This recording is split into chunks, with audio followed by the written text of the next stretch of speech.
guest, it's Andy, not Andrew Armitage. He prefers Andy. He's just said there that only his mum calls him Andrew, and he feels as if he's done something wrong. Have you done anything wrong, Andy? I hope not. You hope not? Well, Andy's here to talk about the Save the Signal Box. So, do you know what? I was going to play a bit of Thomas the Tank Engine just to have you in, but I think it's a bit... That's going to the extreme. It is. But I just thought, the severity of this, I don't think we can sort of take too much, can't take it too lightly, can we? So no, I won't. So Andy. Yes, Simon. What are you campaigning for? It's hopefully the preservation for great listing of the signal box on Station Road in Billingham. Mm-hmm. Yeah, and why are you wanting to? When you say the preservation of it, what is there plans of knocking it down, turning it into something? What's going on with it? Network Rail plan to demolish the signal box. Mm-hmm. There's no date set for the signal box for demolition yet, but obviously hearing things through whispers and things like that, the signal box will be demolished. Right. Unless things like what I'm doing right now, campaigning for it, can put a plan in place for its future preservation, as in grade listing. So that's what you're aiming for, to get it graded, is that right? That's right, yes. Okay. And what's driving you to do so? Why are you feeling so compelled to do this?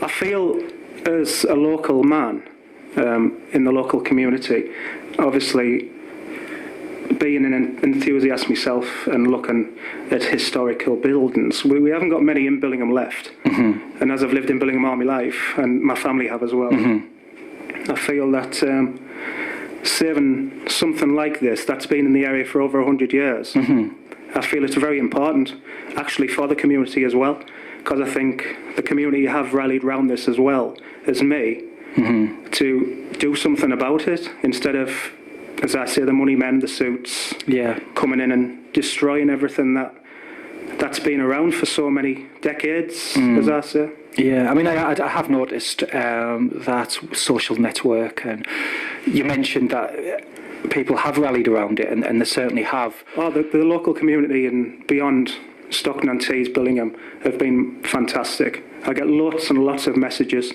of support, but obviously, with the way I am, it's not about me.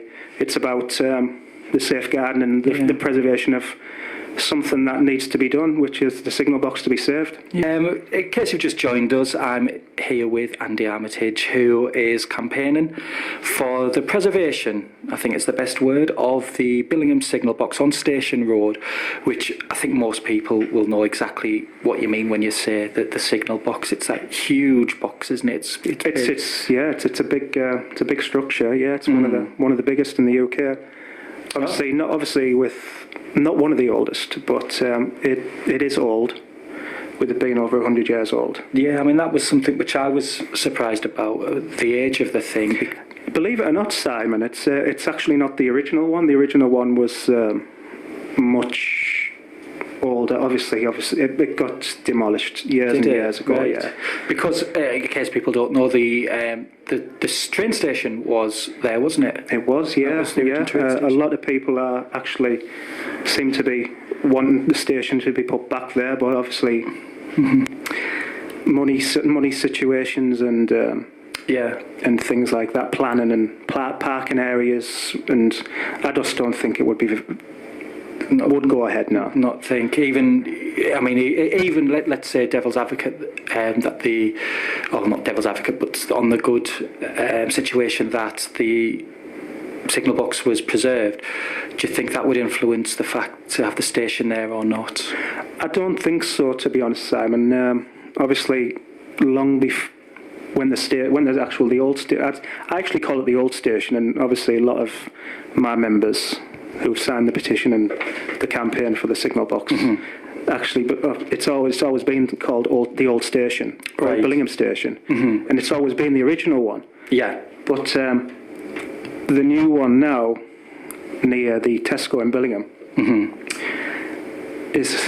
that's another story, to be honest, because that's an absolute shambles of a place. But the disabled access is zero. Yeah, yeah. And I think we all know about that situation, and it has been addressed on my group page on Facebook. And If people want to join your group page, have you got, what would they need to search for? I've got two links up on the.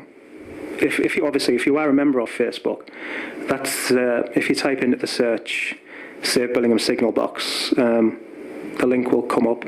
You click on, and I personally accept you. I accept every member who's on there. I've got 1,000 on there at the moment. I personally accept you, and just. And you get a lot of information, there'll be lots of up-to-date information that you would put there, is that right? Everything is up to date, yeah. Obviously with the emails I receive through other people. And these are emails which you would then personally reply to? Any information that I'll pass on to my members and campaign, for the campaign, and people who have signed on the petition as well. And any questions people have, you're happy to answer them? Any questions, if I can answer them. Obviously, but anything that they want to ask, they can always message me. It's not a problem, and they know that. And I state any further information I get, everything gets put on the site. Excellent. Well, you're listening to Ignition Radio. It's the Big Drive Home with me, Simon Taylor, and I'm joined with Andy Armitage, who is talking about the signal box in Billingham and his campaign to save it. So let's get back to some of your questions, Andy, in relation to that, because you've been talking about your campaign and why you've done this. Is there any objections that you've found with residents, or any objections whatsoever? I think, to be honest, any campaign that goes ahead, we're always going to get objections. I've personally received a few through email and through private messaging and things like that. But with my attitude, it's this case of just take it on the chin and move on. And obviously, there's 3,000 people that are in support of this campaign, and there's not just me. It started off with one signature, and one or two objections doesn't rile me. I just take it on the chin and just move on. Obviously, the objections do get noted by myself. Is it something that you then address? Do you? I try and address it. I try and address it as in words that I could possibly would be better. If obviously through proper wording and things like that. But, then again, obviously, it gets taken on board and it gets noted. Yeah. But obviously, they don't have to sign the petition. They don't have to join the group. But obviously, a lot of people have. Yeah, which is obviously what you're aiming for. You need these signatures, don't you? So, what has actually encouraged you so far? Obviously, the local community, obviously in Billingham. And obviously we call Billingham the village because we were born and bred there. It's a tight-knit community. We all seem to know each other, which is embarrassing at times when you don't know who you're talking to. But I've been pulled a few times regarding this. When I've out been shopping or anything like that, I've been socialising with friends. Yeah. Does that sort of support it's really good. Yeah, I mean, when sort of you're out shopping or you're out and about with your family, and someone does approach you because they recognise you from the campaign, does that then give you extra momentum? And you realise I would say so. Yeah, I think obviously you're providing a service, and obviously you don't have to do it. There's a lot of work gone into it that people don't know. Yeah, because I mean, I must sort of stress at this point that this isn't something that you do get paid for. This is what you do in your spare time. Yeah, that's right. Yeah. Absolutely, and it's very demanding at times. Answering emails, obviously with the amount of people on board, and then external emails and things like that. Yeah. But it drives me on. It makes me want to succeed and succeed for Billingham as well. Excellent. Well, as I say, you're listening to Simon Taylor on the Big Drive Home. This is Andrew Armitage that you're listening to, the interview with Andrew Armitage, or Andy Armitage as he prefers, who is campaigning for the preservation of the Billingham Signal Box. We've gone through quite a few questions so far, actually, about the reason why he is doing this. How can listeners help, Andy? you know, why are you here? How can people at home help your campaign? Obviously, I appreciate the invite, obviously, through Ignition and yourself, Simon, so I appreciate that, as do 3,000 campaign signatures on change.org and for the Signal Box. Appreciate that as well. I just thought I'd say that. And so is this something obviously the support from the listeners is vital, to be honest. Obviously, with your regular listeners, who are actually on social media and things like that, and they've got internet access, they can log on and they can sign this. They can sign up on the petition, or they can join on Facebook. So how would they sign the petition? Obviously, the petition is on change, www.change.org. If obviously they type in Save Billingham Signal Box in the search area at the top, it will come up. Obviously, you'll see my name and you'll see my picture at the top, photo, and just follow the links, sign up, and that's all you need to do. And you've shown your support to everybody else as well as me, which I appreciate. And you know, joining your Facebook page will also help you in some respect, I guess, because it gives you then motivation that people are interested in saving this and interested in what you've got to say. Absolutely, yeah. Obviously, never turn. Obviously, there's so many people. I could have 10,000, 1,000, 3,000, or 10,000 people. We've all got our own views on this, and I think the more people, the better. My attitude. So, let's say that the signal box is saved. Okay. Yes. What would the next step be? Hopefully, if it is preserved and grade listed, the plans would be, obviously the council would have things to say, obviously, and obviously Network Rail would still have some input, because obviously with it being so close to the railway, a live railway, that is. So whose responsibility would the box be at that point then? Obviously it would all come down to, again, with financial situation, with sponsors, I would imagine. Yeah. It's all about certain things with money and people coming in and trying to. If obviously I would appreciate if it was listed a sponsorship of some sort, and that means the upkeep if anything goes wrong. If it's people talk to me about it going to be vandalised and things like that, but I don't see that personally, because it's too open. But obviously, if it is preserved and listed. I think the next step would be the community, what they would want it to be, which would be important, because it's actually their box. Yeah. And it's not mine, it'll be their box, the Billingham community.